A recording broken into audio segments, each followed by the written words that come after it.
So inflation is running hot and we are breaking records left and right. What we saw in the US, we are going to see this in Canada as well, because financially both countries are doing the same thing, and we're going to talk about in this video in detail. Let's dive in. What is up YouTube, what is up Canada? Thanks for joining in. As you know, the purpose of this channel is to educate my audience about the real estate market in general, with particular focus in Toronto, GTA, as well as some of the macroeconomic factors that has an impact on the market. And I'm trying to break it down in simple words so that you guys can understand what's happening in the economy, especially in regards to financial world, which has a huge impact in my and your life in terms of financial well-being.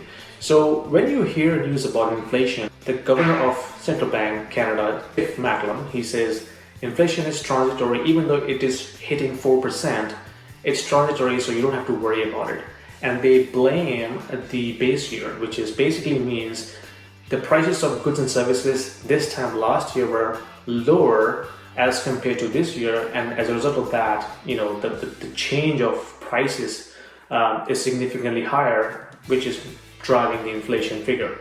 Now they are blaming supply chain issue for that. For example, automobile, used cars and lumber and steel. But here's one thing you need to understand: when they say inflation is transitory and it is going to go back to like 3 or 2%, which is the required number, it doesn't mean that the prices of goods and services will also drop. The way inflation is calculated, it means the consistent rise of price of goods and services year over year. If a product's price goes up 1 year and it doesn't goes up second year, that means there is no inflation, right? It's just a price change in 1 year. Then the way inflation is calculated, that means the price of goods and services are consistently going up year over year over year. So if the inflation goes down to 2%, which everybody's trying to do, doesn't mean that the prices will stop going up. It will still continue to go up, but at a lower rate. Okay, so understand that. So what we're seeing right now, the commodity prices is going up, like steels and lumber and other construction material, fuel prices, bread and other food prices. That doesn't mean the price of these goods and services will go down. It will continue to go up, but at a lower pace. Now, when it comes to real estate, understand that as well, because real estate is also one of the reasons why we're seeing the high inflation. Even though the CPI doesn't cover the housing appreciation, but you need to understand why we're seeing price rise across the board.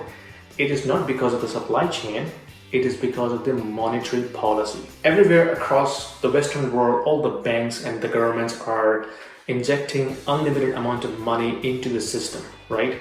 And if you look at the broad money supply for Canada, you can see this graph.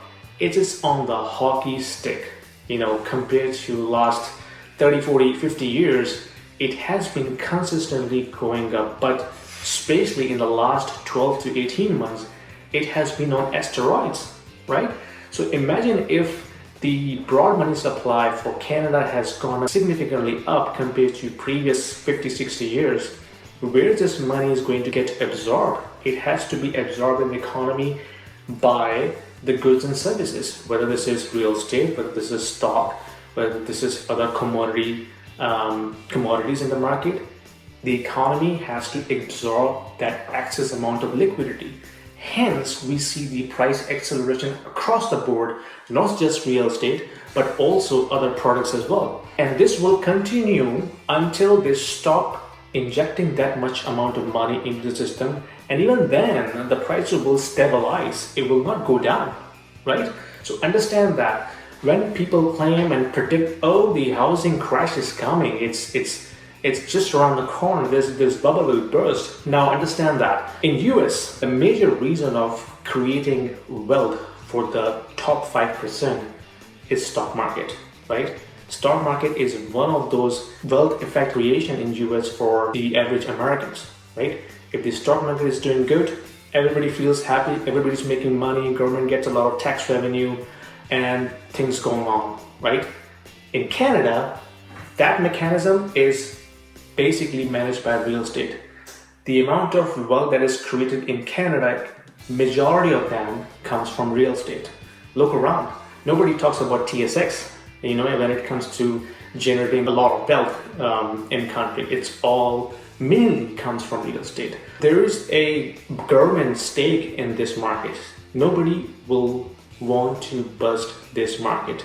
Understand that when the Canadian real estate market is going to get burst, it's going to be a disaster for the economy, for the entire country, because 60% of GDP growth comes from investment into residential real estate. You can imagine how much rely we Canadians have on the Canadian real estate market. So there's a reason, because if one sector is generating a lot of revenue in terms of taxes, and it is also creating a wealth effect amongst Canadians, nobody's going to buzz that unless something happens across the world, like if it's a global financial crisis like what we saw in 2000 and 2008, then of course it will trickle down in Canada and also impact the Canadian economy and the real estate in Canada as well.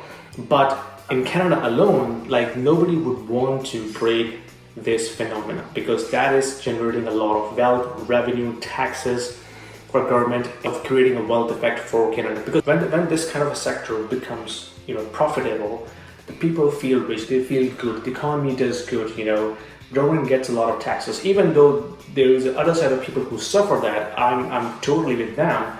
But that's the system. That's how the system works.